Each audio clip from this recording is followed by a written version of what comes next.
Hi everyone! Today is a Sunday. Kami ay nagsimba kasama ang mga bata. Dito lang yan sa simbahan malapit sa amin. Ito ay a Catholic Church na tinatawag na Immaculate Conception Parish. So, sinama ko yung mga bata kasi aalis kami ng kaibigan ko para may iwi nila yung mga sampagita later. Anyway, nagsimula na yung misa at pagkatapos niyan, meron ding offering na part ng buong mass. So, mag-o-offer yung mga bagets doon sa harap. So, gusto ko ma-experience nila yan. So, kaya pinapila ko sila at sila na yung pumunta. Pwede rin yung mga adults.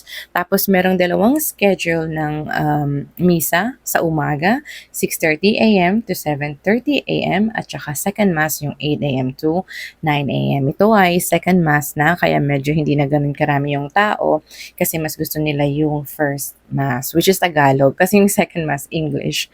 So, pagkatapos kasi nito, kasama namin yung kaibigan kong si Jaisel, ay pupunta kami at kakain doon sa isang restaurant sa SBMA, sa Subic Bay, Freeport Zone. So after nun, pinauwi ko na yung mga bata at saka pinamerienda at saka bumili kasi kami ng sampagita. So kami naman ng kaibigan kong si JC, we are on our way doon sa Gourmet Garage Restaurant dito sa SBMA. So matagal ko na kasing nakikita yung restaurant na yun, so I'm very curious. Gusto ko siyang itry kung ano siya.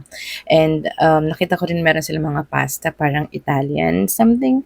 Tapos meron din silang mga steak at meron din silang mga silog, by the way. Makikita ninyo mamaya dahil silog yung in-order namin. Sobrang nagutom na kami niyan kasi hindi kami nag-breakfast ni JC. So, isang oras yung misa. Afternoon, sabi ko, JC, gutom na ako. Punta na tayo dun sa pupuntahan natin. So, nag-commute lang kami. Saktong may dumaang metered na taxi.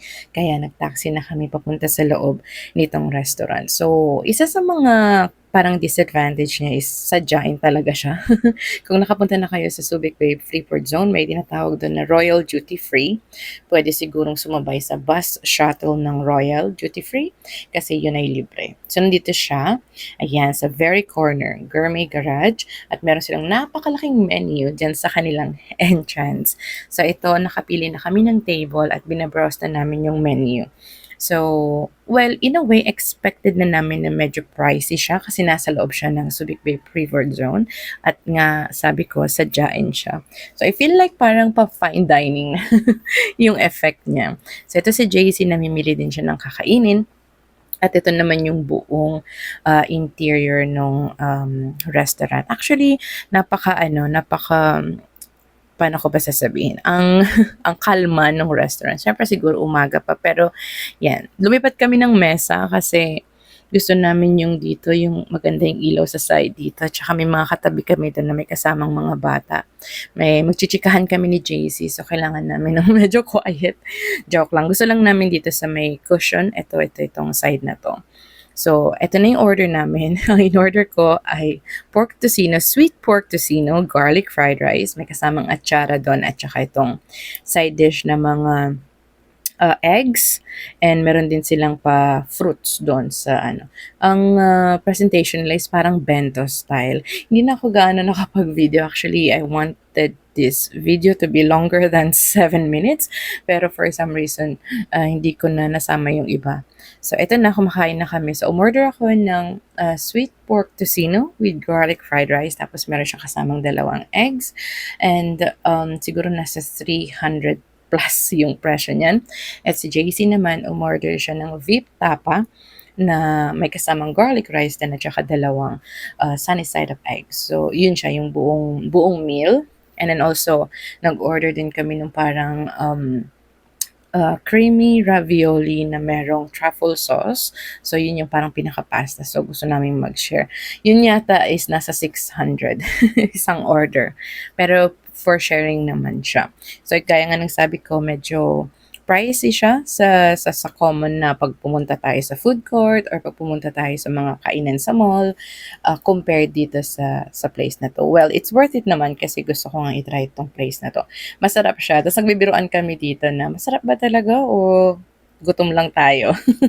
Kasi parang pag gutom na gutom ka na, anything is masarap. So, well, in reality, masarap talaga siya. masarap talaga siya. Nabubulol pa ako. Masarap talaga siya. And yun nga lang, nasa pricey side siya. Or talagang mahal na talaga yung mga bilihin ngayon.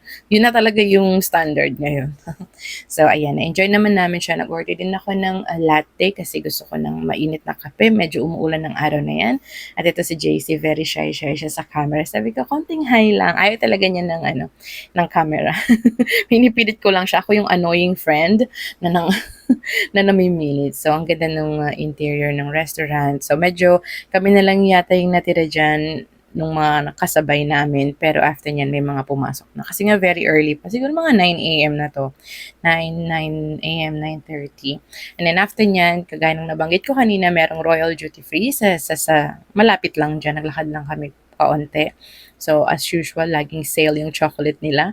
Itong mga Nutella at yung mga Skippy na peanut butter, paborito namin yan. And then after that, sumakay na kami sa free shuttle at nagpunta na kami sa Ayala Harbor Point at nagkape kami. Nabitin kasi kami dun sa kape.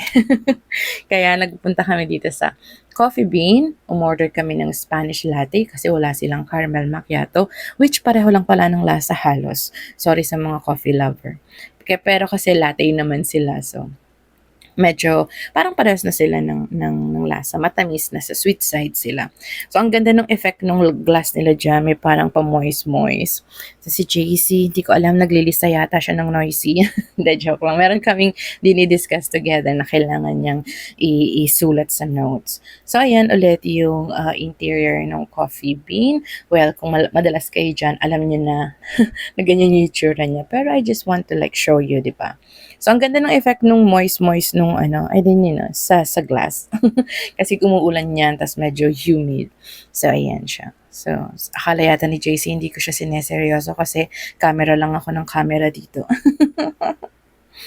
Pero nag-uusap kami niya, may dinidiscuss kami, syempre chikahan. And then, after all that, pauwi na kami, namili pa kami ng siomay dun sa may turo-turo. Kasi medyo nagutom kami after namin magdaldalan. So, eto na siya. Pauwi na kami nito, nag-taxi na rin kami pauwi. Meter taxi yan. So, isang way lang kasi yung uuwian namin ni JC. Mauuna lang ako kasi mas malapit yung tirahan ko kaysa sa tirahan ni JC. So, ayun lang for today's video. Kita-kita tayo next time!